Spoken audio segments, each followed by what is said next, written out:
Welcome back to Black News Tonight. Formerly known as Swaziland, the Kingdom of Eswatini is the last remaining absolute monarchy on the African continent. But its citizens have been demanding for that to change. Since last May, protesters calling for basic democratic rights to be established have been met with violence. At least 21 people have been allegedly killed, and the internet was totally shut down to silence dissent.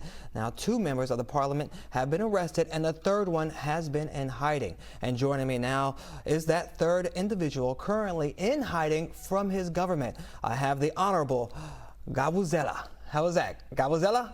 The Honorable Gawuzela, he is here, and he's also here to tell us a little bit more about what's going on there in Eswatini. Welcome to the show. Thank you so much, leader. You have said it well. Swaziland is Swaziland is the last absolute monarchy. I'm one of the 3 members of parliament that have been harassed by the king. Remember, when we say the king is the absolute monarchy, we mean he literally controls everything. The government, the parliament, the judiciary. There is no rule of law there. So we raised the question that people want that thing to change. People want multi-party democracy. People want accountability. And then we were harassed. We were served with warrants of arrest. The 2 members are already in prison. They're not giving them bail. And I decided not to go there because the justice system is so much captured. Actually, it's a conduit for the king. And I understand that you're actually in hiding right now at this moment. Why are you hiding out from the government? Thank you. I am hiding because it is very much important for me to pursue the liberation struggle for our people. Actually, the king, when he was arresting us, he was trying to suffocate all the dissenting voices. He knew that if the 3 of us would be in prison, so there'll be a way of controlling the country and pretending as if everything is okay. Actually, we must take into consideration that in June 29, the king unleashed the army it killed over 70 unarmed civilians who were protesting against his tyrannic regime. So he's doing everything to silence every dissenting voice and sell a wrong image into the international community, saying Swaziland is a peaceful country when Swaziland is ruled by silence more than being peaceful. So even before all the silencing began, and even with the total control, what would you say is your main criticism of the king? The king is highly spending. You must take to consideration that Swaziland has a population of 1.2 million. Out of the 1.2 million people, 70% of that population is living below poverty line.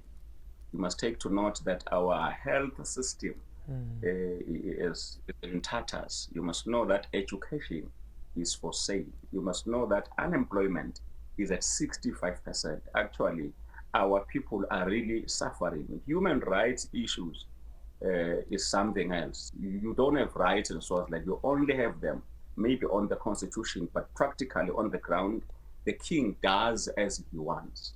And so I'm sure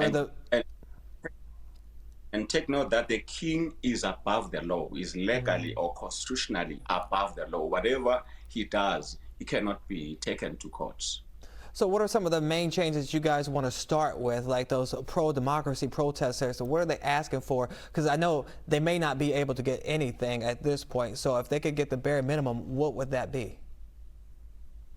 The bare minimum is the introduction of a democratic government, because currently the king appoints the government. The people only elect the members of parliament who are powerless when inside there, as the executive is 100% appointed by the king. So if our people can be given the right to choose their own government, I think possibly under multi-party democracy, that's all the people are looking for.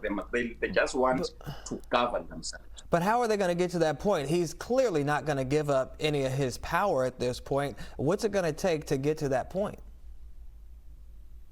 As he has already massacred over 100 of our people, we as the people of Swaziland, we've crossed the Rubicon. We've got to a point of no return.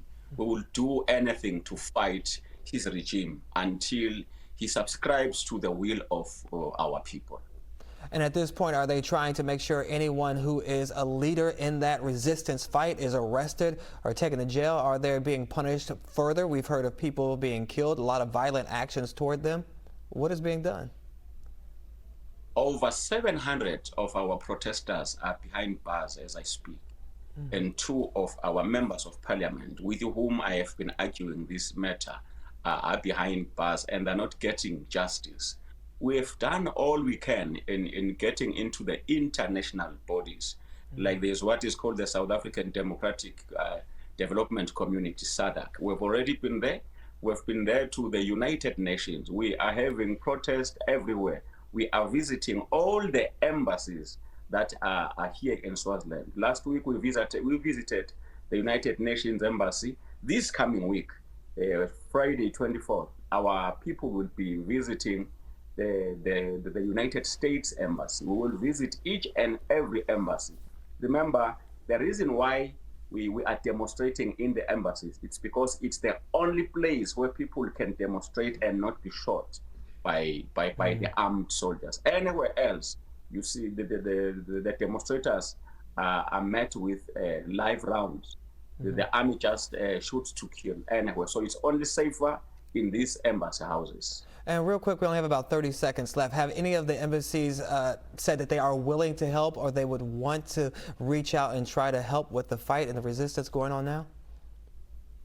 It is very exciting that the EU, the UK, the USA, the UN, a number of other embassies, they've made public statements condemning the mass killing of our people, telling the king and his government to democratize as a matter of urgency. I think whosoever has got the first-hand story of the issue of Swaziland, he is sure to tell the king that you know what? There is only one option here: democratize and give the people what they're looking for, because we only believe that the right to choose a government is a God-given right.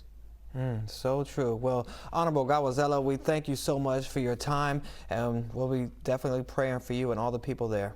Thank you so much. All right, well, coming up later in the show, Nicki Minaj made comments about the COVID-19 vaccine on Twitter, and now health officials are addressing her in tweets, and they're not letting up. I'll tell you all about it in these digital streets. But first, the director and executive producer Marcus A. Clark is here to talk about the brand new documentary detailing the special connection between Malcolm X and Muhammad Ali. That's coming up next. Don't go anywhere.